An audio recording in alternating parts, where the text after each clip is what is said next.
12가지의 질문사항에 따라서 답변을 하나하나 상생 임대주택의 조건이 어떻게 되냐, 다주택자가 미쳤다고 이 혜택 하나 받기 위해서 모든 주택을 다 처분하겠습니까? 반드시 기억하셔야 됩니다. 네, 안녕하세요. 반갑습니다. 이경민의 부동산 하이킥의 이경민입니다. 자, 얼마 전에 6.2일 부동산 대책이 발표가 되면서 세제 정상화에 따른 완화 정책이 발표가 되었습니다. 그 대책 안에서는 여러 완화 정책들이 있었지만 그 중에 지금 가장 이슈가 크고 지금 가장 관심이 많고 혜택이 많은 상생 임대인의 상생 임대주택의 질문사항이 빗발치고 있습니다. 워낙 혜택이 크고 1주택뿐만 아니라 다주택자한테까지도 혜택을 부여하는 완화 혜택이기 때문에 지금 굉장한 큰 이슈가 되고 있는 것으로 보여집니다. 오늘 거기에 따른 Q&A 시간으로 답변을 하나하나 드리는 시간을 좀 가져보도록 하겠습니다. 자, 제가 드리는 이 답변의 근거는 소득세법 시행령과 여태까지 기재부에서 답변한 내용을 토대로 해서 답변을 드리는 거니까 하나하나 따져보면서 알아보도록 하겠습니다. 총 11가지입니다. 자, 첫 번째입니다. 상생 임대주택의 조건이 어떻게 되냐 물어보시는 분들이 많이 계십니다. 자, 총 8가지의 조건이 필요합니다. 자, 첫 번째입니다. 1주택자 포함해서 다주택자도 가능합니다. 그리고 주택가액이 상관없이 모든 주택이 가능하다. 자, 기존에는 1세대 1주택 기준시가 9억까지만 혜택을 부여했었는데 이게 폐지가 되고 이제는 다주택 그리고 주택 가액 상관없이 모든 주택이 다 포함된다라고 보시면 좋을 것 같습니다. 또 두 번째, 직전 임대차 계약에 따라 직전에 임대한 그 기간은 1년 6개월 이상이 돼야 되고요. 또 세 번째, 직전 임대차 계약 대비 5%를 초과하지 않게 임대차 계약을 해야 됩니다. 그리고 네 번째, 2021년 12월 20일에서부터 2024년 12월 31일까지 신규 계약 또는 계약갱신 계약까지 진행을 해야 됩니다. 자, 이 기간 안에 계약서가 아니라 계약금 지급 사실이 확인이 되면 인정을 해주겠다라고 얘기하고 있습니다. 또 다섯 번째, 직전 계약 시에 임대인과 현재 계약할 때 임대인이 동일 인물이어야만 한다. 그리고 여섯 번째, 상생 임대차 계약에 따라 임대하는 계약은 2년 이상 임대를 꼭 해야만 합니다. 그리고 일곱 번째, 상생 임대차 계약을 진행할 때 보증금에서 월세로 전환하는 경우가 있지 않겠습니까? 또는 월세에다가 보증금으로 전세로 전환하는 경우, 이런 경우에는 민특법 기준에 따라 증가율로 계산을 한다라고 명시되어 있습니다. 그래서 우리 홈택스에 가시면은 전환하는 계산기가 따로 있기 때문에 그걸로 계산을 하시면 좋을 것 같고요. 또 여덟 번째, 상생 임대 기간은 원력 기준이며 1개월 미만은 1개월로 본다라고 명시되어 있습니다. 자, 하나하나 1로 따지는 게 아닙니다. 월로 따지는 겁니다. 그리고 1개월 미만으로 될 경우에 그냥 1개월로 쳐주겠다라는 얘기입니다. 따라서 이렇게 8가지의 조건이 지켜져야지만 상생 임대주택의 조건이 부합되는 거고 여러 혜택이 부여되는 겁니다. 자, 그렇다면 상생 임대인의 절차와 혜택은 어떤 것들이 있는지 하나하나 따져보도록 하겠습니다. 자, 상생 임대인의 절차는 앞전에 그런 조건들이 지켜졌다라고 할 경우에는 상생 임대인의 혜택이 부여됩니다. 자, 첫 번째, 2년 거주 요건이 면제가 됩니다. 조정 대상 지역에서는 이제는 필수적으로 2년을 거주해야지만 비과세를 받을 수 있는데 거주하지 않더라도 앞전에 그 8가지 조건이 지켜진다면 2년 거주 요건을 면제된다라고 보시면 될 것 같습니다. 또 두 번째, 표 2에 따른 장특공제 혜택이 부여된다라고 보시면 좋을 것 같습니다.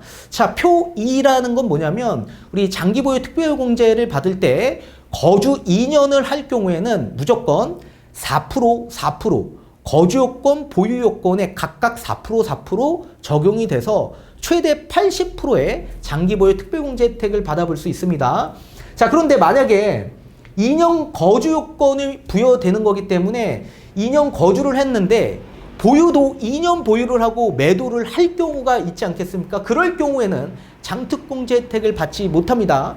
무조건 장기보유 특별공제 혜택에서 보유 요건은 3년 이상 보유를 해야지만 혜택을 부여한다. 그리고 거주는 최소 2년 이상 거주를 해야지만 부여한다라고 보셔야 되기 때문에 2년 거주, 3년 보유를 해서 최소 20% 이상의 혜택을 같이 받아볼 수 있다. 자, 이 두 번째 혜택 같은 경우에는 시가 12억이 초과될 경우에는 고가주택으로 봐서 고가주택 양도세 기준으로 이 장특공제가 적용이 되는 겁니다. 자, 그리고 상생임대인의 절차가 있습니다. 자, 이런 혜택을 받아보기 위해서는 상생임대인의 절차가 필요하겠죠. 자, 첫 번째, 양도소득세 과세표준 신고 기한에 따라 신고를 해야 됩니다. 자, 이거는 소득세법 105조에 따라서 양도하는 달에 해당 달에 말일에서부터 2개월 이내에 반드시 신고가 돼야 되는데요. 신고할 때 상생임대주택에 대한 특례 적용신고서가 따로 마련되어 있습니다. 이 특례 적용신고서에 신고를 하시고 직전 임대차 계약서와 상생임대차 계약서를 서로 첨부해서 납세지 관할 세무서장에게 제출을 해야만 이런 혜택을 받아볼 수 있다라는 얘기입니다. 자, 그리고 세 번째, 이 계약갱신이 만료되고 난 이후에 신규 계약할 때만 이런 혜택을 받는 겁니까? 라고 질문하시는 분들도 굉장히 많이 계십니다. 자, 일단 답변을 드린다면 신규 계약뿐만 아니라 계약갱신하는 계약도 똑같이 전부 다 혜택을 받아볼 수 있다라고 답변을 드리고 싶습니다. 자, 신규 계약이라는 건 뭐냐면 전세 한번 2년을 주고 계약갱신을 합니다. 그리고 나서 다시 신규 계약하실 분들, 이런 분들도 마찬가지 혜택을 받아볼 수 있습니다. 자, 신규 계약에 혜택을 주는 이유가 있습니다. 전월세 가격 인상으로 인해서 임대차 안정 목적으로 인해 이런 혜택을 부여하는 겁니다. 자, 신규 계약하실 분들은 당연히 예전에 있는 전세의 금액보다 훨씬 더 높은 금액으로 전월세를 맞출 겁니다. 그래서 이런 가격 인상으로 인해서 임대차 안정 목적으로 이 신규 계약할 때 무조건 혜택을 부여한다. 5% 지킬 경우. 또 계약갱신 계약도 마찬가지입니다. 2년 계약을 하고 계약갱신을 하면 무조건 5%를 지켜야 되지 않겠습니까? 그죠? 당연히 지켜야 되는 건데 임대차 보호법에 따라. 그런데 이런 계약갱신 계약도 혜택을 부여한다라는 얘기입니다. 그 이유가 집주인이 2년 계약이 끝나고 나서 전입할 수도 있죠. 전입하면 임차인은 어떻게 해야 돼요? 쫓겨나야 됩니다. 그래서 세입자 내몰림 방지 이유로 인해서 이런 계약갱신 그냥 5% 지킬 경우에도 그냥 무조건 혜택을 주겠다라는 얘기입니다. 그래서 대다수의 분들이 이런 혜택을 다 웬만해서는 받아보실 수 있을 거다, 그렇게 말씀을 드리고 싶습니다. 네 번째입니다. 임차인이 바뀌어도 이런 혜택을 받아볼 수 있습니까? 라고 질문을 하신 분들이 많이 계십니다. 자, 임차인이 바뀌어도 직전 계약과 신규 계약할 때 임대인이 동일 인물이라고 한다면 임차인이 바뀌어도 혜택을 받아볼 수 있는 겁니다. 무조건 직전의 임차인과 지금 해당 계약의 임차인이 동일 인물이 아니더라도 혜택을 받아볼 수 있는 겁니다. 다만 중요한 건 임대인은 직전 임대차와 해당 임대차의 이 명의자가 똑같아야 됩니다. 그래서 이게 가장 중요한 대목이다라고 보시면 좋을 것 같습니다. 자, 다섯 번째, 임차인이 2년 계약 기간을 채우지 못하고 혹시나 퇴거할 경우에는 어떻게 되냐, 혜택을 받아볼 수 있냐라고 질문하실 분들이 많이 계십니다. 자, 임차인의 귀책 사유가 있다라고 하더라도 임차인이 2년 임대 기간을 미충족할 경우에는 안타깝게 혜택을 받아볼 수가 없습니다. 자, 임차인이 계약갱신을 한 이후에 2년 미충족한 이후 해지 통보가 가능합니다. 자, 쉽게 예를 들면 임차인이 계약갱신을 했습니다. 임대차 계약 기간은 2년인데 1년을 거주하고 본인이 나가겠다라고 임대인에게 통보를 합니다. 근데 계약 기간은 2년인데 1년 살고 해지하면 어떻게 됩니까? 반환해줘야 됩니까? 반환해줘야 됩니다. 자, 임대인이 통지받은 날로부터 3개월이 지나면 무조건 효력이 발생이 되기 때문에 그렇습니다. 따라서 임차인이 무조건 2년은 거주해야지만, 임대를 충족해야지만 혜택을 받아볼 수 있다는 거 꼭 알고 계셔야 됩니다. 자, 그리고 여섯 번째, 강남 등 초고가 아파트도 이런 혜택을 받아볼 수 있는 겁니까? 물어보시는 분들도 간혹 계십니다. 당연히 혜택이 가능합니다. 소득세법 시행령 155조 1항 3호가 삭제될 거라고 발표를 했기 때문에 그렇습니다. 이 155조 1항 3호에는 뭐라고 열거되어 있냐면 조문에 기준시가 9억 이하 주택만 혜택을 받아볼 수 있다라고 명시되어 있는데 요 혜택이 폐지돼서 삭제되는 겁니다. 그렇다면 기준시가 상관없이 모든 주택들은 혜택을 다 받아볼 수 있다라는 얘기겠죠. 따라서 초고가 아파트라 입주를 하지 못하고 전세를 주고 갭 투자로 들어가신 분들 또한 마찬가지 이런 혜택을 받아볼 수 있는 겁니다. 자, 그리고 7번째입니다. 신축 분양 아파트 같은 경우에는 혜택이 있는 겁니까? 라고 물어보시는 분들도 있습니다. 자, 당연히 혜택이 가능합니다. 다만 조건이 좀 필요합니다. 첫 번째입니다. 자, 현재 전월세 임차 중에 있는 임대인 분들이 있으실 겁니다. 자, 몇 개월 전에 신축 분양 받아서 입주를 본인이 하지 않고 임차를 주고 계신 임대인 분들이 계실 겁니다. 이런 분들은 2024년 12월 31일까지 동일 임대인이 다시 재계약을 할 경우에는 혜택을 받아볼 수 있다라고 말씀을 드립니다. 또 두 번째 요건입니다. 자, 현재 아직 입주는 되어 있지 않은데 입주 예정으로 전 월세를 맞추고자 하는 임대인이 있으실 겁니다. 이런 분들의 요건은 또 첫 번째 요건과 좀 다릅니다. 자, 이런 분들은 2022년 12월 31일까지 첫 번째로 전월세 계약을 하셔야 됩니다.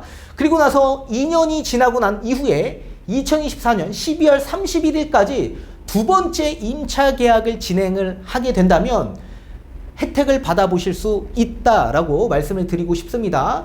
자, 동일 임대인으로 두 번째 계약에서부터 혜택을 받아볼 수 있는 게 상생 임대주택 특례 요건입니다. 따라서 첫 번째와 두 번째는 좀 다르죠. 첫 번째는 이미 임차가 맞춰져 있는 상황이기 때문에 2년이 지나면 2024년 12월 31일까지는 충분히 두 번째 계약을 할 수 있겠죠. 그래서 충분한 시간이 있는 반면에 두 번째 분들 같은 경우에는 입주 예정이 언제냐에 따라서 좀 달라집니다. 입주 예정이 안타깝게 2023년으로 넘어갈 경우엔 혜택을 받아볼 수 없습니다. 따라서 입주 예정인 아파트가 2022년 12월 31일 이전까지 임대차 계약을 진행을 해야지만 혜택을 받아볼 수 있다라는 얘기입니다. 자, 8번째입니다. 다가구 주택은 혜택이 있나요? 라고 질문하시는 분들도 가끔 계십니다. 자, 일단은 답변을 드린다면 혜택은 받아보실 수 있습니다. 다만 지금 이 두 가지 요건 중에 기재부에서 유권 해석을 좀 검토하고 확실하게 나중에 다시 답변을 주겠다라고 얘기하고 있거든요. 그 첫 번째는 거주하고 있는 주택은 당연히 혜택을 받지 못하죠. 어차피 2년 거주를 하면 비과세 요건이 충족이 되니까. 자, 그렇지만 거주하지 않는 다가구 주택 소유자들이 있으실 겁니다. 그런 분들 가운데서 총 가구수 중에 한 가구만 5% 내로 계약할 경우에만 혜택을 부여할 거냐, 아니면 총 가구수 중에 모든 가구에서 5% 내로 계약할 때만, 임차 계약할 때만 혜택을 부여할 거냐, 이 두 가지 요건으로 지금 유권 해석을 좀 검토하고 발표를 하겠다라고 얘기하고 있는데, 저의 개인적 견해에서는 일단 답변은 저는 첫 번째로 아마 혜택을 부여할 가능성이 높을 거다라고 말씀을 좀 드리고 싶습니다. 이 세법상 다가구 주택은 단독주택으로 규정을 하고 있습니다. 따라서 단독주택에 여러 채 임대한다라고 하더라도 집주인은 그 여러 호수 중에 한 채에 2년만 거주하면 전체 전부 다 비과세를 받으실 수 있거든요. 따라서 이거는 각각의 임대주택에 여러 가지 세제 혜택을 부여하는 게 아니라 집주인이 거주했냐 안 했냐에 따라서 비과세를 해주냐 안 해주냐의 1세대 1주택 특례 요건이기 때문에 저는 첫 번째에 비중을 좀 두고 싶습니다. 만약에 10채가 있다라고 하는데 임대인 분 입장에서 그 10채 중에 한 채에만 본인이 직접 거주를 2년만 한다라고 한다면 그 통째 다가구 주택은 전부 다 비과세를 받으실 수 있습니다. 따라서 10가구 전부 다 본인이 들어가서 거주해야 될 게 아니잖아. 이건 뭐 공동주택이 아니기 때문에 개별 등기가 아니지 않습니까? 그래서 단독주택으로 규정하고 있기 때문에 10가구 중에 한 채만 5% 이내로 계약할 경우에만 아마 제가 볼 때는 비과세 요건, 면제 요건을 해줄 가능성이 높다. 저는 그렇게 생각을 하고 있습니다. 9번째입니다. 일시적 2주택자 같은 경우에는 두 채 전부 다 혜택을 받아볼 수 있나요? 라고 질문하신 분들 많이 계십니다. 자, 일단 답변부터 드린다면 1세대 1주택 특례 요건으로 인해서 일시적 2주택은 종전주택을 처분하는 조건으로 신규 주택, 마지막 주택 한 채만 비과세를 받는 목적이기 때문에 당연히 종전에 있는 주택을 상생주택으로 임대차 계약할 경우에는 혜택이 없고요. 신규 주택은 상생 임대차 계약으로 진행할 경우에 혜택이 있다라고 말씀을 드리고 싶습니다. 자, 일시적 2주택은 뭡니까? 집이 두 채가 있다라고 하더라도 종전에 있는 주택을 처분하는 조건으로 그냥 1주택을 보겠다라는 얘기 아닙니까? 그러면 결국에 맨 마지막에 취득한 신규 주택만 혜택을 부여하겠다라는 얘기겠죠. 자, 이 또한 소득세법 시행령 155조 3회 1항에 열거되어 있는데 이 155조 뿐만 아니라 156조 2, 156조 3이 전부 다 포함된다라고 보시면 될 것 같습니다. 뭐 상속주택 2주택이건 뭐 일시적 2주택이건 또는 주택과 분양권을 가지고 있는 일시적 2주택이건 또는 주택과 입주권을 가지고 있는 일시적 2주택이건 무조건 전부 다 이런 혜택을 다 받아보실 수 있다라는 얘기입니다. 10번째입니다. 다주택자도 혜택을 받아볼 수 있나요? 라고 문의하시는 분들이 있는데 당연히 받아볼 수 있습니다.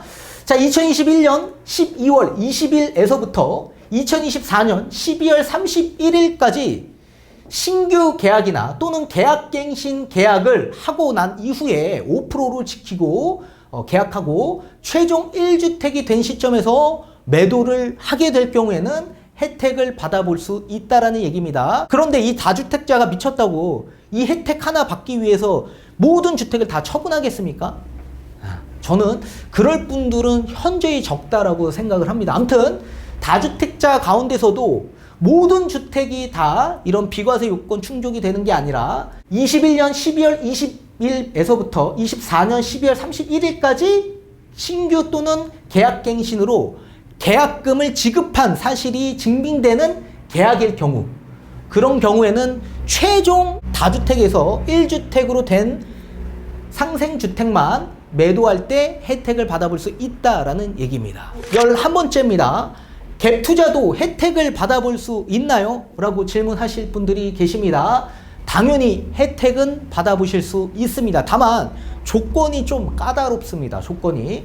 자, 세입자를 승계받고 매수한 투자자분들이 분명히 있으실 겁니다. 자, 이런 분들은 총 3가지의 요건이 충족이 돼야지만 혜택을 받아보실 수 있습니다. 자, 첫 번째, 2022년 12월 31일까지 승계받은 임차 세입자와는 전월세를 종료해야 됩니다. 그리고 2022년 12월 31일까지 다시 신규 계약하거나 아니면 승계받은 그 임차인과 다시 갱신 계약을 새롭게 체결해야 됩니다.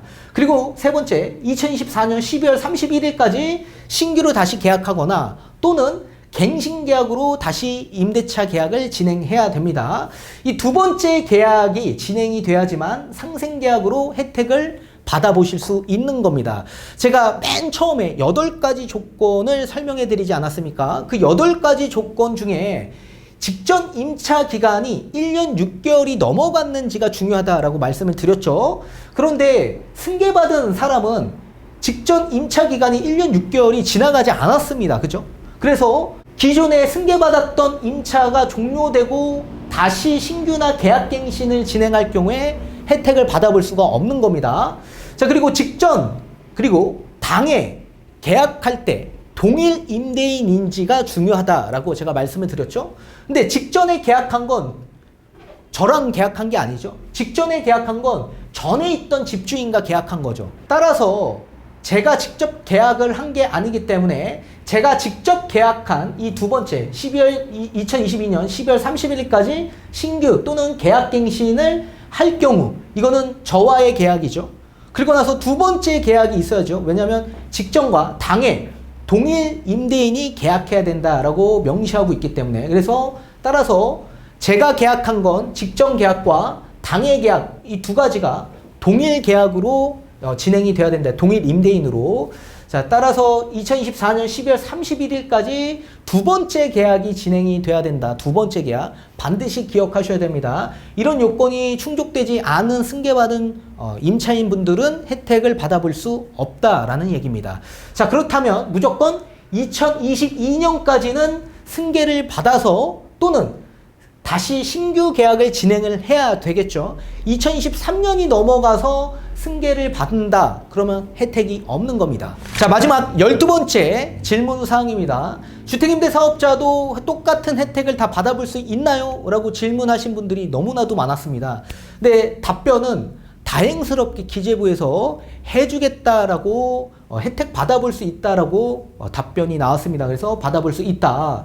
자, 2021년 12월 20일에서부터 24년 12월 31일까지 5% 상한을 유지하는 주택임대사업자도 똑같이 혜택을 받아볼 수 있다. 자, 주택임대사업자 등록하신 분들은 무조건 5% 상한을 2년마다 지켜야 되겠죠? 이게 사실 장기로 증액하는 제한이 있고 공적 의무가 있지 않습니까? 근데 그걸 이행하는 만큼 형평성을 좀 제고하기 위해서 똑같이 주택임대사업자 분들한테도 혜택을 부여하겠다라는 얘기입니다. 자, 그런데 주택임대사업자가 여러 채 있다라고 해서 5%를 다 지켜서 5%를 다 지킨다고 하더라도 모든 주택이 다 상생임대주택으로 2년 거주 면제 요건이 적용되는 건 아니죠. 상생임대주택 중에 제일 마지막으로 매도하는 주택은 상생임대주택으로 나중에 1세대 1주택으로 처분할 경우에 거주하지 않아도 비과세를 받을 수 있습니다. 자, 주택임대사업자 등록을 한다라고 하더라도 비과세를 받을 수 있어요. 거주 요건이 충족이 된다면 1세대 1주택으로서. 근데 거주하지 않는다라고 하더라도 마지막 주택은 매도할 때 면제를 받기 때문에 비과세가 가능하다라는 얘기입니다. 자, 이렇게 총 12가지의 질문사항에 따라서 답변을 하나하나 드려봤는데 좀 빠르게 설명을 드려서 이해를 못하시는 분들이 분명히 있으실까봐 제가 PPT에 이렇게 자료를 만들어서 설명을 드렸습니다. 그래서 잘 모르시겠다 하시는 분들은 하나하나 다시 한번 돌려보면서 잘 따져보시는 게 좋으실 것 같고, 전략 수정이 또 불가피하는 분들이 분명히 있으실 겁니다. 여러 가지 완화 혜택들이 나왔기 때문에 그렇죠. 그래서 반드시 다시 한번 잘 전략 수정을 하실 분들은 대면 상담 진행하셔서 전략 계획 다시 한번 수정을 받아보시는 게 좋으실 것 같습니다.